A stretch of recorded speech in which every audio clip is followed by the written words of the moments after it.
Je ne pensais pas qu'un film réussirait un jour à réellement me faire chialer.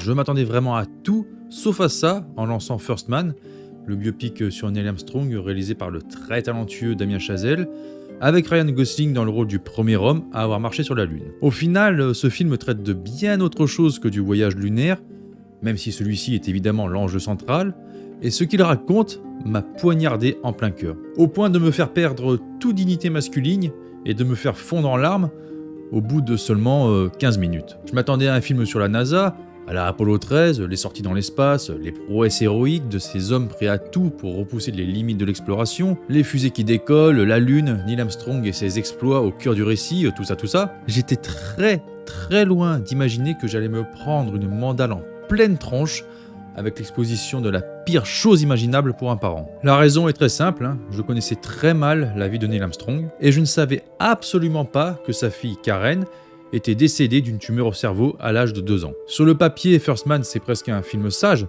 Ryan Gosling, mutique, une reconstitution historique, un truc propre, presque scolaire. C'est d'ailleurs ce que semble annoncer la première scène du film. On y voit Neil aux commandes d'un avion expérimental destiné à tester les limites de la sortie d'atmosphère, et d'entrée de jeu, la mise en scène est implacable. La caméra reste quasiment tout le temps à l'intérieur du cockpit, on ne voit que ce que lui voit, ça trempe de partout, la carlingue grince, les rivets vibrent dans tous les sens, on sent que sa vie dépend entièrement du matériel. Et que ce matériel, aussi avancé soit-il pour l'époque, paraît presque fait de briques et de broc dès qu'il est propulsé à une telle vitesse. Un incident survient, l'avion rebondit sur l'atmosphère, Armstrong frôle littéralement la mort et parvient à le ramener de justesse, évitant d'être projeté dans le vide intersidéral. Toute la scène est d'une tension folle, on retient notre souffle jusqu'à l'atterrissage complet. Et je préfère vous le dire tout de suite, toutes les scènes spatiales du film seront de cet acabit. Mais je n'étais absolument pas préparé à ce qui suit. On enchaîne donc sur un plan de Neil et de sa femme assistant à une radiographie de leur petite fille. On comprend immédiatement qu'il y a un problème de santé. Et voir ce tout petit être à l'intérieur de cette machine gigantesque est déjà presque insoutenable. Personnellement, je me suis dit... putain de nature injuste. Et la suite est encore pire. On voit la petite pleurer, elle vomit dans une bassine que son père lui tient. Neil il tente de la rassurer comme il peut. Les pleurs ne s'arrêtent pas, il la serre contre lui. Il lui chante une chanson. Puis il va dans son bureau. On comprend qu'il s'agit d'une tumeur au cerveau en voyant les livres médicaux, les notes, les recherches qu'il accumule. On bascule ensuite sur une scène où il reste à côté d'elle quand elle parvient à s'endormir. Il prend ses cheveux dans ses doigts et sans transition, on entend un léger cliquetis. 5 secondes plus tard, on voit le cercueil descendre dans la terre. Et mon Dieu, la vision de ce tout petit cercueil qui descend. Donc pas de musique, pas de discours, pas de préparation, juste le vide total qui s'abat sur ses parents. Donc la vie, elle est remplacée par l'absence en un claquement de doigts, et je peux vous garantir que ça remet violemment les idées en place. Et si cette scène elle m'a touché aussi frontalement, c'est parce que cette fillette, c'est le portrait de ma fille crachée en fait. Karen est donc décédée à 2 ans, c'est exactement l'âge que ma fille a aujourd'hui. Et à partir de là, mon esprit n'a pas pu s'empêcher de se projeter à la place de Neil Armstrong. Et c'est précisément à cet instant-là que First Man a cessé d'être un film pour moi. Il est littéralement entré dans ma vie. Tout au long du métrage, je me suis posé la même question. Comment est-ce que je pourrais réagir à sa place ? Donc, Neil Armstrong n'est pas un héros. C'est même pas un personnage de cinéma. C'est juste un homme qui a perdu un enfant et qui continue de fonctionner malgré tout. Et franchement, le rôle est parfait pour Ryan Gosling, parce qu'il maîtrise la retenue à la perfection. On ne voit Neil pleurer sa fille qu'une seule fois dans tout le film, lorsqu'il range le bracelet dans un tiroir, juste après les funérailles. Le reste du temps, il reste stoïque, froid, il ne verbalise rien, il ne se justifie pas, il encaisse. Et Ryan Gosling, il joue ça de manière presque dérangeante en fait, comme quelqu'un qui se serait amputé émotionnellement pour survivre, pas par froideur, mais par nécessité, et tout le film épouse cet état-là. On comprend alors pourquoi Armstrong se jette autant dans son travail, c'est devenu une échappatoire, une manière de ne pas penser à son malheur. Les séquences de préparation voyage lunaire sont excellentes elles aussi, la préparation physique pour commencer, tout ce qu'on fait endurer aux astronautes qui finissent la tête dans les toilettes à vomir tripes et boyaux, puis les enfermements dans des salles de cours à étudier des centaines de pages de physique élémentaire. On ne devient pas astronaute par hasard, Les moments familiaux sont tout aussi réussis. Neil est constamment en retrait, effacé, il se raccroche à la vie comme il peut, avec malgré tout quelques instants où sa carapace semble prête à se fissurer. Même les scènes spatiales épousent cette anxiété permanente, et pour moi, ce sont tout simplement les meilleures scènes spatiales jamais mises en scène. Pas parce qu'elles sont belles, mais parce qu'elles sont angoissantes. Comme dans la scène d'introduction, on ne voit presque jamais l'espace de l'extérieur, et dès l'embarquement dans le vaisseau, l'angoisse est là. Lors du lancement de Gemini 8, on bascule en vue subjective, on voit ce que Neil voit, le sound design est exceptionnel, les grondements sourds des moteurs résonnent, toute la structure tremble, les éclairages vacillent, le métal gémit, on a constamment l'impression que tout peut s'effondrer à n'importe quel moment, et on prend conscience que l'espace n'est pas un rêve. C'est une boîte dans laquelle Neil s'enferme. Et cette claustrophobie n'est pas gratuite.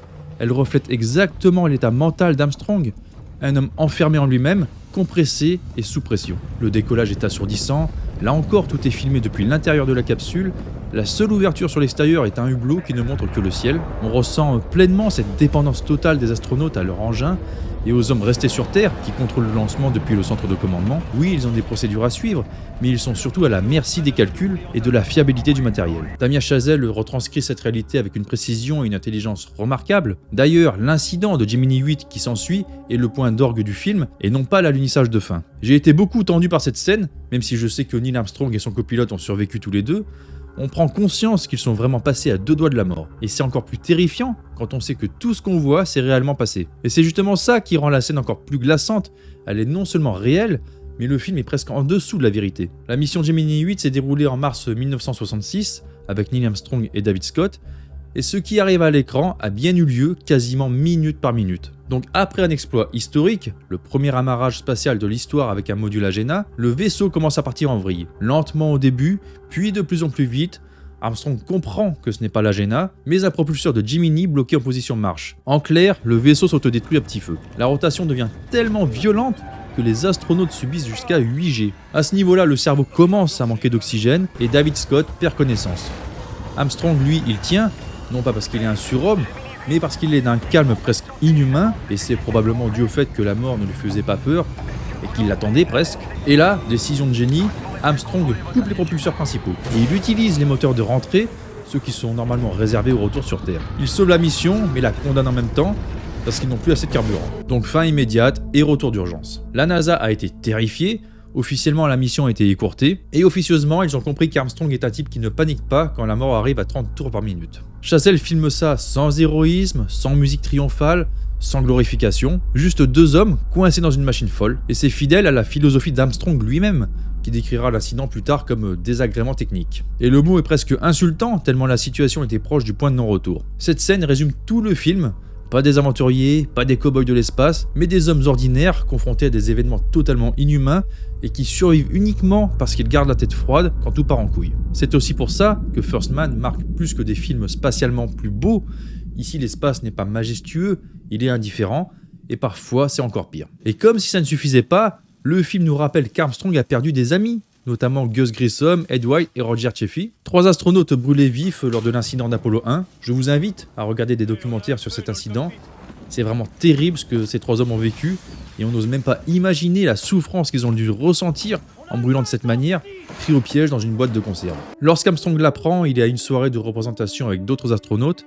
Il reçoit un appel qui lui annonce la nouvelle, et comme dans tout le reste du film, il ne dit toujours rien. Il encaisse, à un détail près. Il brise un verre dans sa main, et ce plan du sang qui coule de sa plaie, qu'il regarde sans broncher, n'est pas anodin. Il montre qu'il y a un prix à payer pour garder son sang-froid en permanence, et ce prix, c'est la destruction du corps. Plus Armstrong encaisse, plus la retenue devient lourde à porter. Il ne devient pas insensible, il devient comprimé, comme les capsules dans lesquelles il s'enferme. Ce qui est glaçant, c'est la répétition. Il perd sa fille, il manque de mourir dans Gemini 8, il voit ses collègues mourir brûlés vifs, il enterre encore, et à chaque fois, il remet le casque pour partir en mission. C'est aussi pour ça que First Man est si dur à regarder quand on est père, parce que le film pose une question inconfortable sans jamais la formuler. Combien de morts peut-on porter avant de ne plus savoir comment être vivant avec les siens? Armstrong ne refoule pas, il stocke encore et encore, jusqu'au moment où la Lune devient le seul endroit assez loin pour déposer tout ça. Et évidemment, dans la dernière partie du film, il y a le grand départ pour la Lune. Là par contre, le décollage est filmé de manière plus grandiose, plus lumineuse, avec musique grandiloquente et tout le tout-team. L'angoisse qui était présente juste avant d'entrer dans la fusée, jusqu'à ce que les moteurs s'allument, elle disparaît pour laisser place à une sensation de libération. Les câbles d'attache qui se décrochent de la fusée sont semblables aux liens qui emprisonnaient Armstrong dans sa détresse intérieure. Il sait que c'est ça dont il a besoin pour lâcher prise, et ce moment est tel une rédemption, Il s'envole vers les étoiles dans le but de se décrocher de ces démons qui le rongent sur Terre. Les 4 jours passés dans le vaisseau sont assez vite expédiés par Chazelle. Ce n'est pas le plus important dans le film. Le plus important, c'est l'alunissage, bien entendu, avec une retranscription des images que tout le monde connaît. Et n'en déplaise aux complotistes, oui, Neil Armstrong a bien marché sur la Lune. Mais là encore, Chazelle refuse le spectaculaire. Il y a juste le silence, Armstrong qui peut se retrouver avec lui-même, qui a des flashbacks de sa fille, et c'est là, et seulement là, qu'il peut enfin accepter de lui dire au revoir. Il y a donc ce geste, silencieux, presque invisible, il sort le bracelet de sa poche, et il le laisse là. Et ce n'est en rien un symbole poétique, c'est un enterrement. Le véritable enterrement qu'il n'avait en réalité jamais pu faire. La Lune n'a pas été une conquête pour lui, elle a été la tombe de sa fille. La seule chose dont il avait besoin pour continuer à vivre. Et quand il revient sur Terre, pas de grandes accolades, de bouteilles de champagne ouvertes, pas de confettis, pas de fêtes, non, rien de tout ça. Juste 2 êtres vivants, séparés par une vitre, incapables de se toucher, mais qui vont pouvoir se redécouvrir après tout ce temps passé dans la fuite en avant, au point de ne plus réellement se connaître. Alors voilà, j'ai vu bon nombre de films bouleversants, Elephant Man, Hachi, Il faut sauver le soldat Ryan, Le Champion, mais aucun ne m'a atteint comme celui-là, parce que tous ces autres films, ils parlent de tragédie en effet, mais elles sont au final toutes extérieures à moi. First Man m'a montré ce qui est possible et qui peut nous tomber dessus à n'importe quel moment. Il montre l'intimité, il ne m'a pas fait pleurer en tant que spectateur, il m'a atteint en tant que père. J'admirais Armstrong pour son exploit d'être allé sur la Lune. Maintenant, je l'admire encore plus pour avoir fait face à l'insupportable sans jamais en avoir fait un étendard. Et le film ne joue jamais les tire-larmes, pas de violon, pas de scène à rallonge pour obliger le spectateur à pleurer. Je ne pense d'ailleurs même pas que c'était l'objectif de Damien Chazelle à la base. À aucun moment il ne manipule le spectateur, il se contente de le mettre en observateur de tous les événements qui ont conduit un homme à réaliser un exploit. Il montre juste les faits sans jouer la rallonge mélodramatique, juste les événements de la vie qui défilent si terribles soient-ils. Le film reste dans le respect, il sait se taire et parfois c'est ce silence-là qui fait le plus de bruit intérieurement. Je n'ai pas encore parlé de la musique, elle est à l'image du film, dans la retenue, discrète, jamais envahissante, mais toujours exactement là où il faut. Elle sait s'effacer pour laisser respirer les images, puis revenir au bon moment. L'exemple le plus frappant reste évidemment la séquence de l'alunissage. La musique accompagne la scène avec une montée en puissance progressive, maîtrisée, jusqu'à l'instant précis où le module touche le sol. Elle ne cherche pas à forcer l'émotion, elle la canalise. Donc c'est une bande originale qui marque par sa sobriété, mais qui paradoxalement reste durablement en tête. Donc est-ce que je vous conseille ce film ? Bien évidemment.